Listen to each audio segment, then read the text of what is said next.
We're now steering you towards the best places to visit this Christmas with travel expert Ash Bhardwaj. Hello, mate. How are you going? We all love a good Christmas market. Which ones should we have on our radar? Yeah, you're absolutely right, Greg. And what's awesome about Christmas markets is they really get you in the vibe for Christmas. Not only that, they're a great place to pick up some gifts, good for food and for drinking. You've got your classics in the big cities like Manchester and Glasgow, and of course the capitals, Edinburgh, Cardiff and Belfast. But not everyone's able to make it to the bigger cities. And actually, many small towns and even villages have excellent local Christmas markets and craft fairs. And they're a brilliant place to support local and small businesses and to find unique handmade gifts. And one example is York Christmas Market. And actually, 80% of the traders there come from Yorkshire. That runs until the 21st of December. Wells Christmas Market down in the southwest is a wonderful alternative to Bath. That's on Sunday, the 6th of December. And there's a couple more unusual ones. So Drumlanrig Castle Christmas Fair, which is up in Dumfries and Galloway, that runs on the 6th and 7th of December, so this weekend. What's great about that is you've got this beautiful castle, but you've also got a really warm and cosy heated marquee. And one of the ones that I'd love to get to this year, if I can make it, is the St Ives Christmas Market down in Cornwall. So it's kind of a seaside twist on your classic Christmas market. And Santa will be arriving on a bright orange lifeboat this Friday evening, the 5th of December. So make sure you check out some of your smaller markets and the dates they run. In Northern Ireland, there is the Christmas Craft Market at the Flowerfield Arts Centre in Londonderry. But there's also the Belfast Christmas Market, which I think you have been to, Greg. Yes, I have. Yesterday, in fact, I went and paid it a little visit. I spent a couple of days in Belfast, hung out with the amazing people, the Belfastians, if they're allowed to be called that. And it was such a beautiful place. I love a Christmas market, so I can definitely say to you, if you're in the area, go and check it out. It's not just cities and towns, is it? A great time of year to go and explore the great outdoors. Yeah, absolutely. And particularly at this time of year, it's a lovely way to get outside, shake off some of the winter blues. And sometimes the weather can be really very good in winter. We get lots of dry, clear days. But that also means we get dry, clear nights. It's one of the reasons it gets so cold. But that makes it the perfect time of year to go stargazing and even to see the Aurora Borealis, the Northern Lights. And you can't guarantee the Northern Lights. They are dependent on what's happening actually in the sun.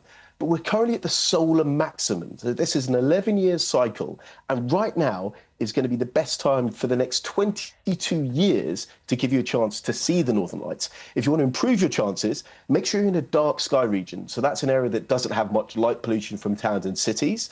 So some examples are the North York Moors National Park, the Highlands, the Cairngorms, the Brecon Beacons.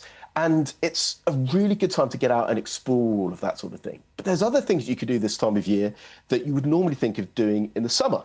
And because it's less busy, you can have areas to yourself. And one of the best examples of this is the North Coast 500 up in Scotland. It's very busy in the summer, but if you want to go and do it right now, it's a brilliant time to see it. Oh, you're absolutely right. I've driven part of it in mid-February and it was absolutely stunning. I think we've got some of the pictures there, but you do sometimes at this time of year need to... Look at that. Is that your picture? Yeah. That's you need to watch out for the... photographer. You want to watch out for the weather, don't you, as well? Yeah, absolutely. Obviously, you can get inclement weather all year round, but particularly at this time of year, you've got to consider the cold and storms. And you know, if you're going walking or if you're going driving over some of the high passes like you did, Louise, then you've really got to think about the ice or the snow. Yeah. And particularly at higher elevations, I would suggest you check out the Met Office's Mountain Weather Forecast app or website. It gives you the chance to plan ahead. It's got really detailed local information. But, you know, this is a beautiful season to slow down and explore the landscape, look up at the night sky. And if you don't fancy a hike, but you still want to explore, many of the National Trust properties across England, Wales and Northern Ireland have great Christmas events from light trails or storytelling sessions. And the stately homes always look beautifully decorated this time of year. In Scotland, of course, it's the National Trust for Scotland. Now, if you're a National Trust member, then they offer reduced prices at this time of year, particularly for families. It's free for under fives. And a bit of a tip here: if you're 60 years or over and you've been a member of one of the national trusts for at least the last 3 years, you can actually get 25% off your subscription going forward. So make sure you check that out. Now, there'll be a lot of people watching this thinking, well, that's all well and good, but it's all very expensive, because it can be expensive this time of year, but there are some really good free activities to do as well, right?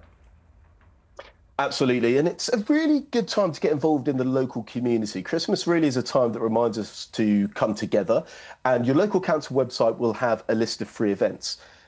Even if you're not religious, something that I always love doing is going to a local cathedral or even the local church for carol singing, and they've always got lovely Christmas displays.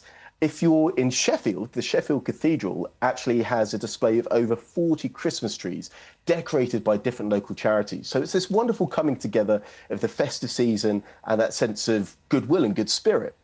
In Edinburgh, the homeless charity Crisis actually have a free carol service, which comes out on the 10th of December. And the other thing I was thinking about at this time of year is I wish I was much better at arts and crafts and handicraft things. Well, if you're near Durham, the Oriental Museum is running workshops for craft events and how to learn things like that. There's also loads of really good festive light trails. So there's the Starry Winter Trail at Kirkstall Abbey. That starts this weekend. Light Up in Sheffield. And if you're down in the south, if you're down near Torquay, the Bay of Lights is along the seafront. If you're in the northwest, Liverpool, you could head to the Royal Albert Dock, and they've got a fantastic display with light-up figurines and a fairy tale carousel. But the other thing to think about is your local libraries. So check out the local library websites all across the 4 nations of the UK. There's loads of great events. One that we picked up was the Ardouin Library in Belfast. They've got a letter writing workshop for Santa, and they even have a story time with Mrs. Santa Claus. Final thing, museums. In Cardiff, you can see some of the Welsh customs during the Christmas season. The St Fagans National Museum of History has they're showing the Mary hunting of the wren. That's the celebration showing. There's a brilliant Welsh bit of history that you can see at the museum there. Gosh, so many things to go and see. I thank you very much indeed, Ash. I think we've got something for absolutely everybody, haven't we? Yes, absolutely. Fantastic. Brilliant. What a time of year.